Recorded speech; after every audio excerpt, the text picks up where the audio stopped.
رابعہ بہت اچھے لوگوں میں سے تھے۔ رابعہ نے وہ حال بیان کیا جو حضرت عمر بن خطاب رضی اللہ تعالی عنہ کی مجلس میں انہوں نے دیکھا۔ حضرت عمر رضی اللہ تعالی عنہ نے جمعے کے دن منبر پر سورۃ النحل پڑھی۔ جب سجدے کی آیت وَلِلَّهِ يَسْجُدُ مَا فِي السَّمَاوَاتِ آخر تک پہنچے تو منبر سے اترے اور سجدہ کیا تو لوگوں نے بھی ان کے ساتھ سجدہ کیا۔ دوسرے جمعے کو پھر یہی صورت پڑھی۔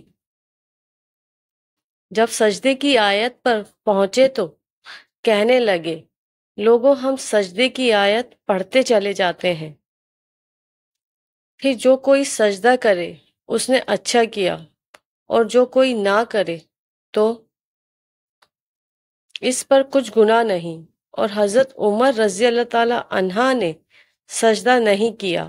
اور نفع نے حضرت عبداللہ بن عمر رضی اللہ تعالی عنہ سے نقل کیا کہ اللہ تعالیٰ نے سجدہ تلاوت فرض نہیں کیا، ہماری خوشی پر رکھا۔ صحیح بخاری حدیث نمبر 1077۔ میں نے ابو ہریرہ رضی اللہ تعالی عنہ کے ساتھ نماز عشاء پڑھی۔ آپ نے اذ السماء انشقت کی تلاوت کی اور سجدہ کیا۔ میں نے عرض کیا کہ آپ نے یہ کیا کیا؟ انہوں نے اس کا جواب دیا کہ میں نے اس میں ابو القاسم صلی اللہ علیہ وسلم کی ابتدا میں سجدہ کیا تھا اور ہمیشہ سجدہ کرتا ہوں گا تاکہ آپ سے جا ملوں۔ صحیح بخاری حدیث نمبر 1078۔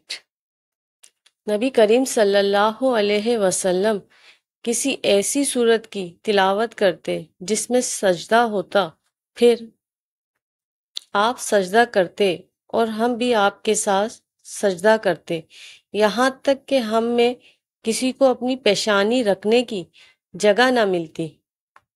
معلوم ہوا کہ ایسی حالت میں سجدہ نہ کیا جائے تو کوئی حرج نہیں ہے۔